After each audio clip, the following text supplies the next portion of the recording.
Welcome back, ladies and gentlemen of YouTube, to another mobile gaming video. I'm your boy Scribe, and today we are going to be talking about the emergency training event that is live in Age of Origins. Thank you, Age of Origins, for sponsoring this video. Let's break this down. So, what is the emergency training event? Well, it is a temporary event that is currently live in the game that essentially lets you play across a similar sort of a board game almost, where you go through node to node, destroying enemy units, picking up upgrades and earning yourself additional troops. Now, there are 6 chapters in total, and each chapter will give you a reward as you progress through. You can see those rewards up at the top here. Every box relates to you completing a chapter. Now, you do not necessarily need to 100% a chapter, as you can see here, in order to progress and to earn these rewards. But, you know, sometimes it is useful because you will gain additional units as you unlock nodes. You will gain additional army supplies, every bonus, new officers that give you skills that make the combat easier as you progress. So, taking a look through the rewards here, Chapter 1 gives you the basest rewards. You're getting the warplane energy, you're getting some officer XP, some recruitment speed up, as well as a lucky chest, which, as you know, gives you a random item. It can be officer skills, it can be officer XP, skill XP, speed ups, heal ups, you know, advance your research time on your unit, stuff like that.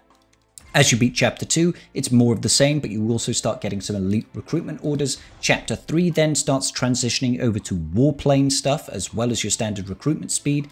Chapter 4 is additional warplane materials, but of a higher amount and a higher quality. Chapter 5 gives you your first skin, as it were, your first cosmetic, which is the light warship. That will last for 5 days. It looks kind of cool, to be honest, as well as some warplane blueprints. And then finally, Chapter 6 will give you the light fortress cosmetic for your city. This will last for 5 days, and it looks kind of sick, I'll be honest. But you also gain some additional boosts here, some war boosts, consumables.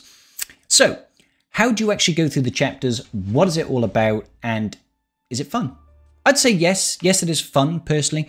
So this is like a brief overview of the very first chapter. You can see it's got probably about 24 nodes.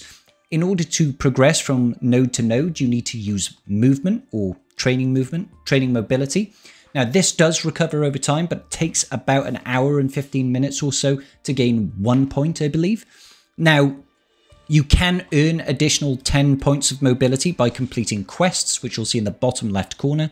These are all of varying difficulty, but do take note, guys, okay?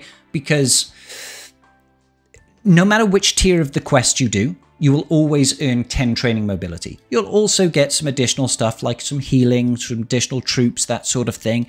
But the main thing is that the mobility you gets from anything, okay? So choose the quests that are most achievable to you, because you can only accept one at a time, and you cannot also then change once you've started it. Once you picked it up, you can either cancel it and lose the benefit of it altogether, or you could get it immediately. So, for example, this one here gives Elite Recruitment Officer 3 times. So you just accept it, hit go. We can go over to Recruit Officers, and we'll just do an Elite Recruitment Officer pack of 10. Gain a bunch of shards, which is great and everything, and then we'll go back over here to emergency training. I did have 6 mobility. If I claim this now, we've gained some additional units. This only applies to in this game, by the way, and it will unlock, will provide us with additional mobility. You see we're on 16 here. So the combat, like I said, in order for me to move from node to node, you'll notice that it'll cost me 1 mobility, had 16. It'll go into the standard combat. Now, you can skip this. You can completely skip the animation. You see how I've dropped down to 15? And that will defeat a node. Now, sometimes when you defeat these nodes, there will be additional bonuses. Sometimes there might be extra officers that give you new skills. Maybe some additional bonuses for your units or stuff like that. And quite frequently, it will unlock an additional unit or an additional unit block that has got benefits. Like hospitals will heal up a percentage of your units. Will cost us 1 mobility to get there. So if you have a look, we're at 90.1 right now. If I click on this, boom, we've gained ourselves 3% of our troops back. Now, I can go through and defeat all these. The idea, though, is to get to the end boss. Now, I'll quite happily go through and defeat these just to show you. We'll skip the animation. Boom, victory. And boom, victory. And that's actually 100%ed this area. It says accept. Probably was supposed to be complete, but maybe there's a bit of a language barrier there. And similarly, you could do that on each and individual chapter here. Now, I've gotten through to chapter 5. I've only just unlocked it. I'm not too sure what's actually going to be here. Some additional troops, that's great. Obviously, as you progress through the chapters, they do become more and more difficult. You can see here we've actually landed on a node that is going to give us additional troops as well. This is great, an extra 10,000 troops once again. That's going to add it to our total down there.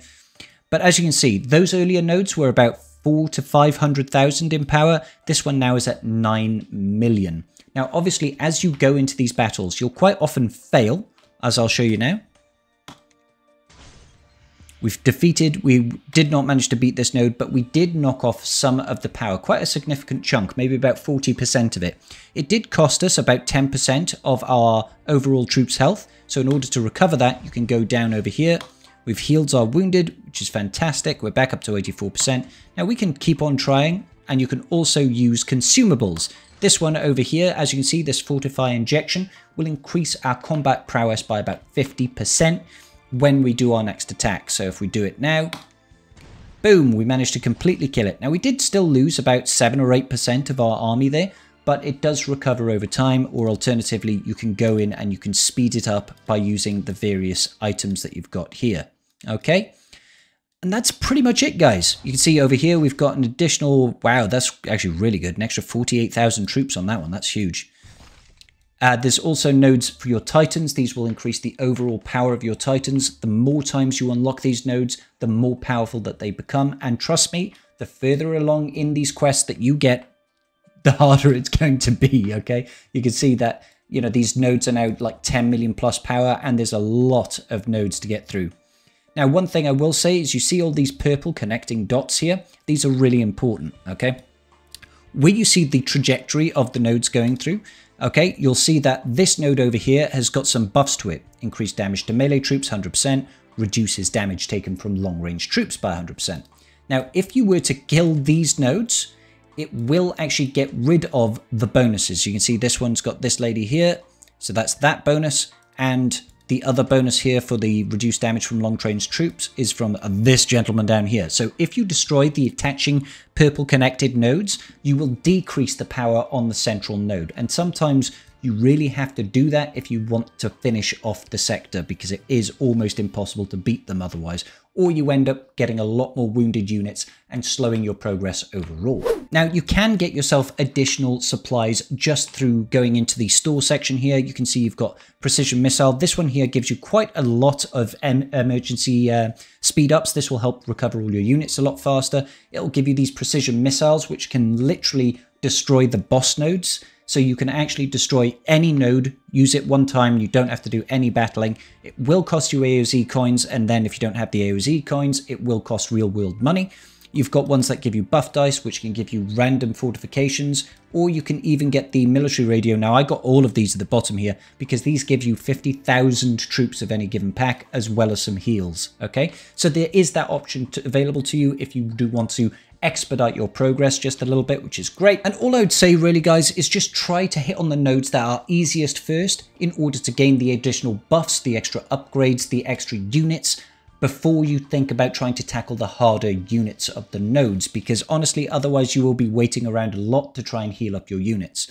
Now, again, when it comes to the quests for the mobility, don't forget that these quests can also give you heals. So again, like, for example, speed up recruitment.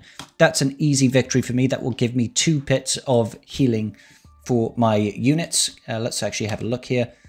We've got 17 hours, so I could actually just use one of these. And then it's got 9 hours. Let's use some of that. Lovely. Okay, so I'm back up to 100% health. Let's just go in. We'll have to attack it 3 times by the looks of things. 3 times. Terrific. And that's going to upgrade our Titan over here, last phase, up to tier 4, level 40, and a big power increase. So that really does help you progress as you go to these harder nodes. Now, obviously, it's still going to take multiple battles for me to chew through on these. 3, and the only real thing that we are actually costing us here is stamina or wounded units. So So if you want to try and heal up those wounded units, you can either go to the supplies or you can do a couple of quests. Now, we've got one at the minute for speeding up recruitment, so I should be able to get that done pretty quick. There we go. We've managed to speed up the recruitment, and that's going to give us a couple of hours worth of healing as well as some additional mobility, which is fantastic. So I'll just heal up some of our units here. It's obviously not going to be a massive increase to our overall wounded or total percent of army, but it could be enough for us to... Ooh, actually, it's not looking too good there. That's actually quite a tough unit.